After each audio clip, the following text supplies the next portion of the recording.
So I thought in today's video we could talk about 35mm film. So this is something that I've not really spoken about on this channel.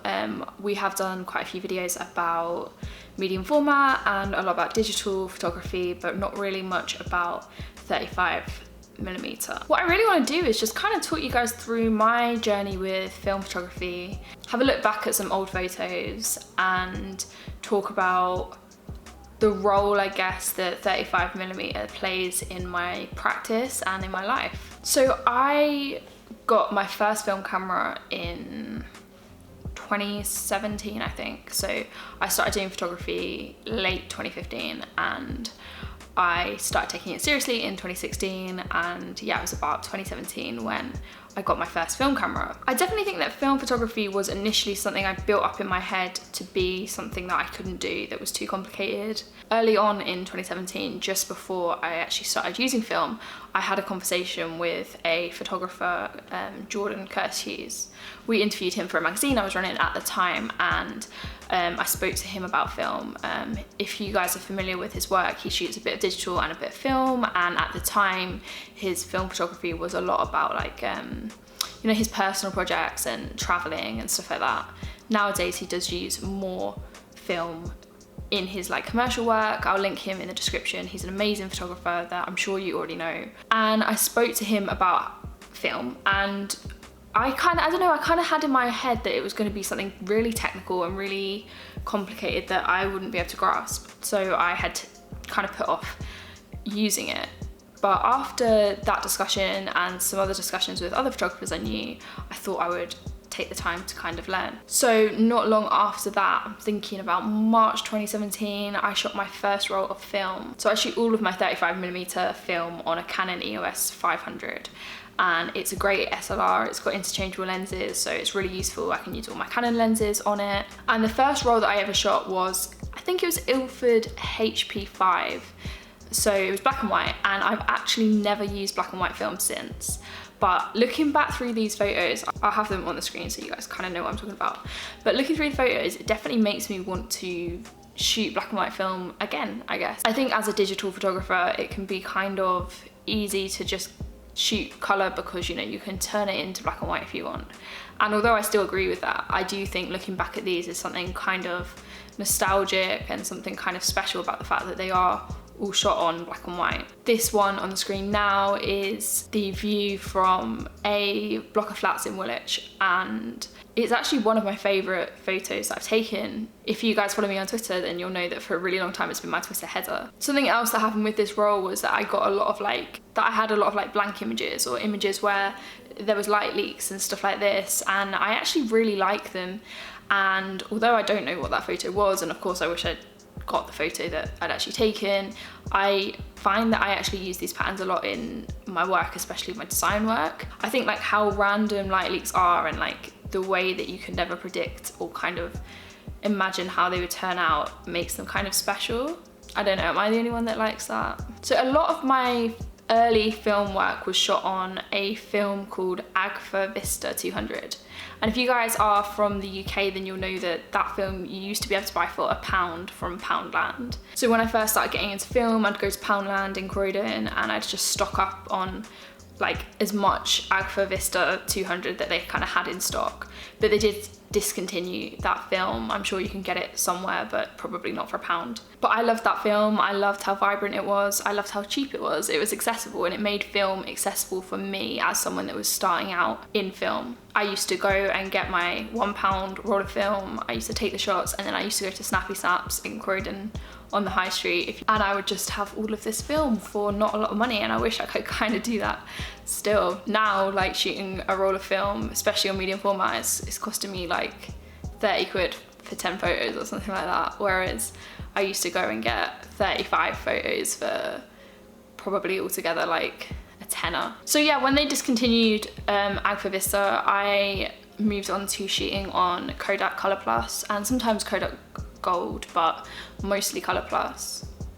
Again, just because it was accessible, it was cheap, buy it for a couple £1 a roll. And yeah, that's kind of, whenever I shoot 35mm, that's still the film that I use. My experience with 35mm film has mostly been like personal projects or memories for me, like kind of wanting to take my camera out and document an event or a time in my life kind of thing. And I think that is really special to me about 35mm.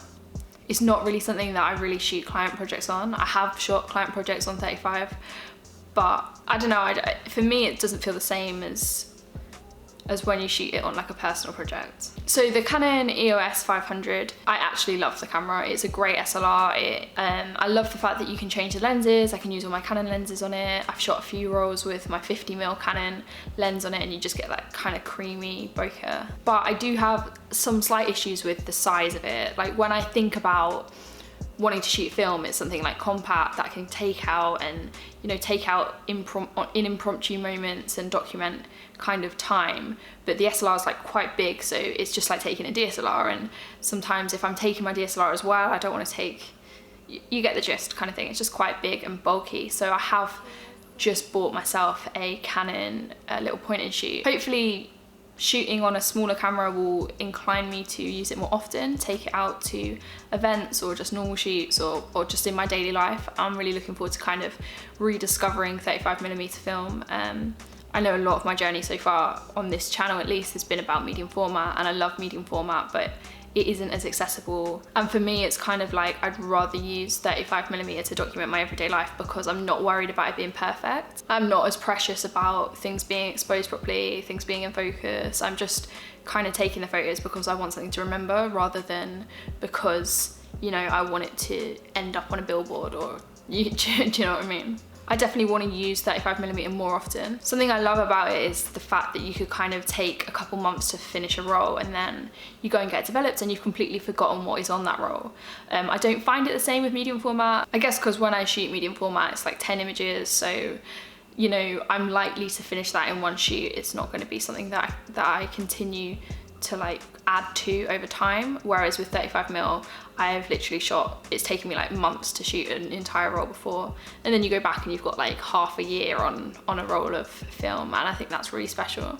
I have used a lot of disposable cameras in the past as well, especially for events where I didn't want to take my SLR. So I took it to Parklife in 2017, I took it to Hollyfest in 2017, took it to like different shows and stuff around London around the same time, and yeah, I did love shooting on disposable, and I think that's what I'm kind of missing about not having a point and shoot, and what I look forward to having when I am using one. But of course it does work out kind of expensive to continuously be shooting on disposable cameras. You know, what are they, like £7-8 a camera, then the developing costs and everything, whereas I could probably get film for a lot cheaper and kind of do it that way with a point and shoot. So I'm really looking forward to getting a point and shoot, and I probably will make another video kind of updating you guys on how I'm going with that. Let me know if you guys want to see more stuff about film, 35mm film in particular on this channel.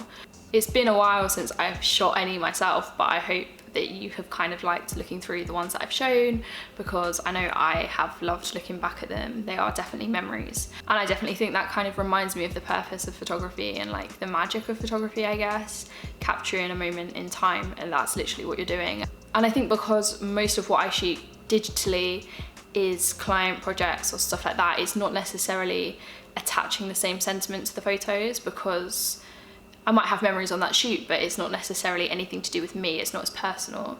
Whereas with 35mm, I have documented like my uni journey. Like some of my favorite 35mm film was taken in my first year at uni when I shared a flat with 6 other people, and just looking back at kind of those images is something, a feeling that you don't get from looking back at like another commercial shoot most of the time. So let me know in the comments what you guys think about 35mm film. Do you kind of attach the same sentiment to it as I do? And do you use it in the same way, or have you got kind of a different experience with it? And of course, let me know what you think of the photos. They're, like I said, they're not perfect, and that's something I like about 35mm film. These photos definitely aren't perfect technically, and they're definitely in a different caliber of photography standard to the rest of kind of my work, but there's something I like about that. But yeah, thank you guys for tuning in, and I will see you guys in the next one.